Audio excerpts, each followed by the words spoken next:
Good day mga pa-Jaffers! Welcome back to our YouTube channel. Ngayon po patuloy tayo sa ating analysis ng mga games ko sa Indonesia International IM Tournament. So ngayon po nasa round number 5 na tayo at ang kalaban ko dito ay si Women Grandmaster Nguyen T. Mai Hong. So ito pong si WGM Nguyen last year po. Nakalaban ko na ito dito sa same tournament and black din ako doon po. Nanalo tayo. Ngayon tingnan natin anong naging result. Ayan. So ito nag-start with D4, Knight F6, Knight F3, G6, G3, and dito nakita ko gusto niyang magkunat eh. Ayan. So last year ang tinira niya London. So ngayon nag-fianchetto naman. Sabi ko ang kunat naman nito. Akatakay na natin C5. Ayan. So parang binibait ko siya na mag D5, pagka D5, medyo naka-forward na yung pawn niya. Matagal na laban pa pero at least medyo magulo yung laban. Kaso ang ginawa niya nag C3. Ayan, nagpunat kagad oh. Nagpunat kagad so nag B6 tayo, double fianchetto. Castling, bishop G7, knight BD2, castling, and then pagka rook E1, D5. So parang nauwi po sa reversed Grunfeld setup. So alam ko dito okay na yung position ko kasi nilalaro ko ito as white. Tapos yung tirang rook E1 parang useless po yan eh kasi hindi naman siya makakapag E4. So parang white na talaga ako. And yun, alam ko na at least equality ang position natin. So nag knight E5, develop, knight DF3, E6, and ngayon nag A4. So ayan po, usual ideas sa Grunfeld, A4, A5, para magkaroon ng parang play sa queen side. So dito nag knight E4, A5, capture, knight takes D7, queen takes D7, and then rook A5.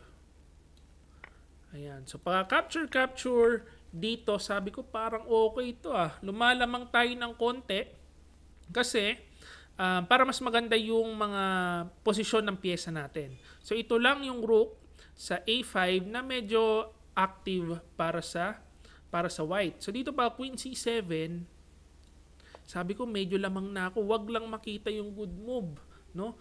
Ang good move is rook A3, dito umatras, naisip niya pang iatras doon. Balik natin, pag halimbawa ng queen A4, parang ang idea ko is bishop C6, queen A2, queen B6, tapos dito pupunta yung bishop, and then A6, tapos rook sa open file. So sabi ko, maganda yung position natin dito. Pag naman umatras with rook A1, ganun pa rin. Queen B6, tapos sa open file yung rook. So parang mauuna yung mga pyesa natin. Kaso nakita itong rook A3, nasa unang tingin, parang ang pangit po ng pwesto dito ng rook eh. Pangit yan kasi matay-tempohan yan eh. Kaso, na-counter niya naman yung mga ideas kong with queen B6 kasi parang merong perpetual check, no? O habulin yung queen ko. Grabe. So, ang ginawa ko is rook FC8 and pagka bishop F4 ay nawala akong queen B6 ideas kasi gaganon yung rook, no? Hahabulin ng atake yung queen ko eh, no? Ang isa pang iniisip ko dito, pwede ako mag queen C2. Kaso, merong queen A1. Parang iniisip ko to nung during the game. Parang slight advantage kaso lapitin sa tabla. No? Lapitin sa tabla kasi nawala na po lahat ng mga queen side pawns. And ayoko ng tabla kasi. Ayan. So dito, ang tinira natin is queen E7. Queen D3, bishop F8, rook EA1, A6, and then pagka knight D2, ayan, dito medyo malungkot na ako. Kasi nakikita ko, queen D7, rook 3A2, capture.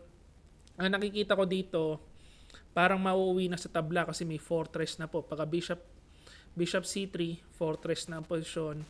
Halimbawa, bishop c6, yan po nangyari. No? Take note, hindi pwedeng kainin kasi merong fork.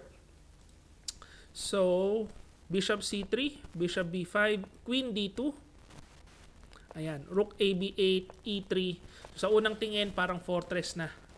Pwede na siyang hindi gumalaw, mauuwi po sa tabla. So, h5, h4, bishop d6, bishop f3, rook c6, king g2, bishop c4, rook a4, and then queen c8.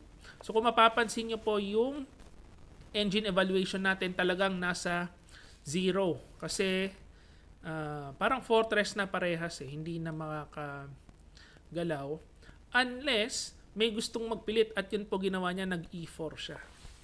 Ayan. So nag e4, binasag yung parang pawn sa center, no? So dito pag kumain kasi, kakapture, may mga ideas siyang with d5 tapos queen d4, mamatihin tayo doon. So hindi po natin pwedeng kainin kaya nag bishop f8 muna ako. And then e5. Ayan, ito na po yung parang critical position. Kasi pagka bishop b5, bishop c4, dito nag-rook a4 siya. Pwede ko na pong itabla. Ayan. So, inisip ko kung itatabla ko ba. Kaso, wala na po ako sa mood sa tabla. No? Kung napanood niyo yung previous game, natalo tayo doon, gusto ko kang manalo dito. Sabi ko, kailangan na natin makabawi. Isugal na natin. No? Kailan pa natin isusugal yung laban? Siyempre, dito na sa WGM. Unlike mga next few rounds ko kasi puro IM and isang GM na. So, sinugal natin. King h7. With the idea of bishop h6, atakihin yung queen. So, nag-rook h1, bishop h6, queen e1, and rook c b6. Isa-sacrifice ko na dito para bumasok na yung rook natin.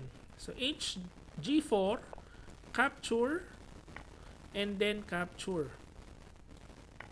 Ayan. So, isang iniisip ko dito, actually, bishop f4. Ayan. Aantayin ko siyang kumapture para pag-capture, ako ang makakaroon ng open file. And actually, yan daw po ang tamang tira according to the engine. Kaso, hindi ko na ginanyan eh. Kinapture ko na. Capture, tapos sinacrifice ko na. Ayan. Marami tayong mga counterplay ideas with the bishop d3, bishop e4. Okay? So, dito nag-rook a3. And yan, expected ko po yan. So, bishop b3 ako. Ganun pa rin ang idea. Pwedeng i-reroute yung bishop papuntang e4 or pwedeng queen c2.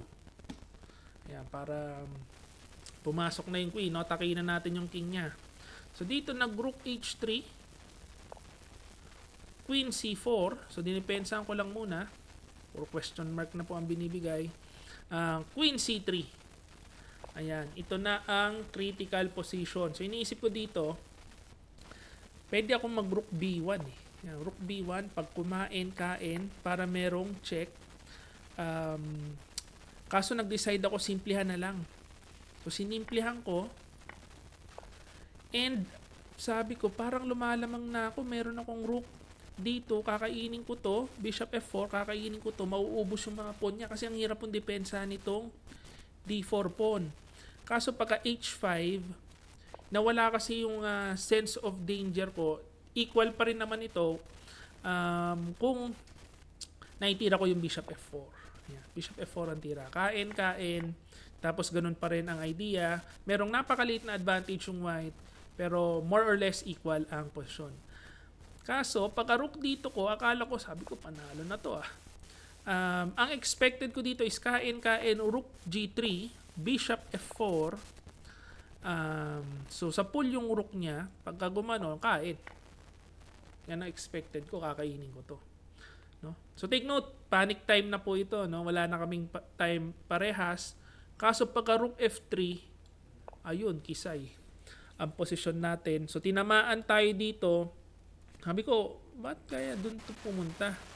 May king g7 naman ako, pagkakain-kain, parang parehas lang yung mangyayari. Yun pala, may pinagkaiba po sa posisyon. Meron siyang rook f6. Ito ang hindi ko nakita, yung rook f6 na tira. Ayan, kasi pag ganyan, king g7, yung isang rook ang pupunta, so tatamaan na po yung king natin, na criss-cross tayo dun. Oh. Sakit. So, hindi pala pwedeng magganon. Ayun, ang nangyari, pagka rook f3, fatal na po yung posisyon. So, kinain ko dito, check, na-capture, naubos yung mga pawn natin. Doon na natalo. So, dito, h4, para walang rook g3, rook af3, bishop g5, rook d7, capture, check. So, dito parang nabubuhay pa. Sabi ko, pwede pa to. Nabubuhay. Umatake doon, rook f6, rook takes c2, check, king g5, check, e6. Ayan. So, d4, e7, rook e2. So, sabi ko, pwede pa. Buhay pa. Actually, dito, mate in, ano na po pala ako, mate in 6. Ang tira is queen. Tapos, pag kumain, check dito. Mate na ba to? Parang ang hirap makita yung mate, no? Ganun. Che-checkin ng pawn. Kamatsas. Ang ginawa is rook g7 and pagka bishop b5, rook f8. Excuse me, d3 muna. Pagka rook f8, ayun, threatening checkmate. Ang hirap pigilan. So, king h6, rook g4, na fork ang bishop, check, king h2, dito pagkakain. So, natangay po yung rook natin. And, unfortunately, ubos na naman. Ubos na naman tayo. So, ayan po ang nangyari sa atin sa round number 5. Currently, ang score natin 2 out of 5. Pero meron pa namang 6 rounds to go. And, so malayo pa naman, no? 6 games. Hopefully, makabawi in the future rounds. So, medyo malungkot tayo ngayon. Pero, malayo pa naman ang tournament. Pwede pa tayong makabawi. So, dyan po tayo matatapos. Hopefully, na-enjoy nyo po itong analysis na ito. And kung na-enjoy nyo, please like this video and subscribe to our YouTube channel. This is International Master Jem Garcia. See you again next video. Bye-bye.